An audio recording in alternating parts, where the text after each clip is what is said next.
Well guys, as we expected, the chances of a no-deal Brexit arriving soon has made some in the EU realise that all their bluff and bluster about a no-deal Brexit failed, and it's got them worried. In fact, arseholes are puckered up tighter than a snare drum is what it should be called. Worried is obviously an understatement, because they are now admitting that a no-deal Brexit will be an utter shit show for the EU and will inevitably lead to more member states packing their bags and marching their countries back out the European Union, joining the UK in freedom. That, of course, will signal the end of the EU, and I will celebrate it like England won the World Cup. Because listening to 4 years of the EU's bullshit after we voted to leave and their collusion with traitorous MPs in the UK Parliament, I will certainly celebrate it like a national achievement, let me tell you that. Their demise will be as good to me as the UK getting a real Brexit that the people of this country voted for. Because of whether Brexit is good or bad, the people of this country stood up and said this is the path we will take from now on. 17.4 million people from all political stripes voted for something together for the first time in this country's history. That is all that matters, and something every politician needs to remember. Of course, I don't think Brexit will be bad for the country, even a no deal. We did fine before the EU, and we will do better after it. But some in the EU are now laying cable, like I said, when it comes to the possibility of a no-deal Brexit, because they know the EU and its member states need the UK much more than we will ever need them. The trade deals, as we know, are coming thick and fast for the UK, while the EU stagnates, struggling to pass its own budget because they want to force mass migration on Poland and Hungary, with obviously their leaders telling the EU to go and fuck itself on that one because they are not cucks like Boris Johnson and actually have their citizens' best interests at heart. But you can all imagine my shock and happiness this morning seeing an MEP from Belgium calling out the EU Commission's stupidity in risking a no-deal Brexit, because he states it will destroy the economy, costing more than 1.2 million jobs and even surpassing the Rona shitshow that every nation's leader has brought onto their people, by obviously copying China's style of governance, because that is what we are living under now. Everything we see Boris and other EU leaders doing is straight out of the Chinese Communist Party handbook, I shit you not, but that's another video entirely. The MEP in question even admits a no-deal Brexit will mean more job losses for the EU than it ever will for the UK, and wants Article 50 revised, likely so no one else can leave the EU again. And actually, on the job losses thing, apparently the EU will lose a lot more than double the amount that the UK ever could. And you have to remember these numbers are coming from the EU, so when talking about the UK, they likely don't know their arsehole from their earhole and have probably been blown way out of proportion, making out that more jobs will be lost in the UK than in reality will actually be. We witnessed 4 years of Project Fear pushed by the EU that was always debunked every single time. Now the Express picked up on this here because obviously they like gloating at the shit show that is the EU, and it headlines. Belgian MEP warns of horrendous impact of no deal on EU economy amid fears of more exits. Oh yeah, more exits are certainly likely to happen. The Belgian MEP has warned of the horrendous impacts of a no-deal Brexit on the EU economy, as he admitted that the European Union would lose more jobs than the British. Brussels has been urged to compromise amid fears of the horrendous impact of a no-deal Brexit on the EU economy. The Belgian MEP said that the consequences of a no-deal Brexit would cost the EU 1.2 million jobs and far surpass the disaster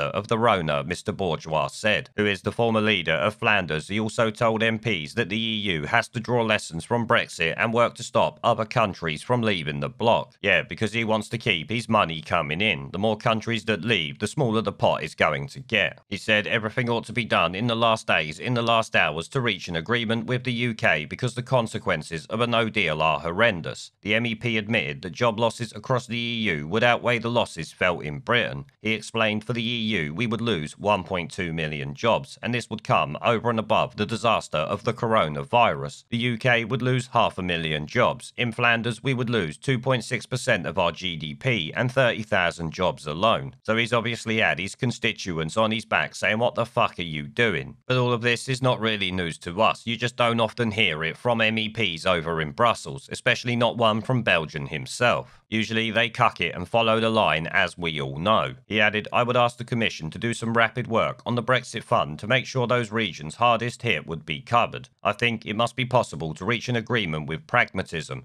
to find a balance between the sovereignty of the Brits and the integrity of our single market. Yeah, you do a Canada-style deal and that is the end of it. If you don't, we leave on no deal and we'll see you later. You can take your 1.2 million job losses and shove them up your ass. At the end of the day, it will be on the EU. It's not our fault that you can't keep your people in jobs. As it stands, Boris Johnson is fucking this country over when it comes to people working, so we're going to have to deal with that. We certainly can't be worrying about your 1.2 million. That is on you lot. Hopefully, we do get a no-deal Brexit. And not because I want people in the EU to lose their jobs. I've got no problem with any of the nations in the European Union. I have a problem, as you all know, with the European Union itself. But my main concern and only concern at the end of the day will always be the United Kingdom and the people here. He goes on, we have to focus on the future. We need to draw lessons from Brexit. This is not something we should see repeated, this terrible situation. Oh, I hope you see it repeated every single year for many years to come until the EU is completely gone. Every single nation deserves to be its own sovereign nation and be free. He finishes up with, Article 50 needs to be reviewed, something I mentioned earlier. I hope it will never be applied again, but if you want to leave, there should be a blueprint for it. No, people should just be able to leave. There shouldn't be no blueprint. You should just be able to say, we are going, and then you go. They certainly shouldn't have to see the shit show that the UK has had to deal with. Now, I have got to say, I find it fucking hilarious that Belgian MEPs are coming out saying that a no-deal Brexit will be a complete shit show for the EU. This is something we have known and said many times, despite the fact many Remainers have run around saying, no, the UK will suffer and all this bollocks. Actually, it will be the EU that really suffers. This is why they're trying to get the best deal out of us that they can, meaning a sellout, as I've said. Hopefully, Boris Johnson doesn't do that, but let's be honest, he is more likely to do it than not, given the way he has acted so far this year.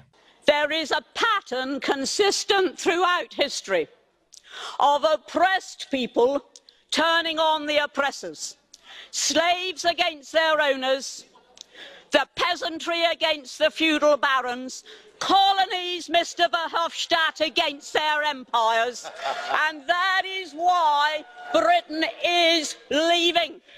And it doesn't matter which language you use, we are going and we are glad to be going. We're off.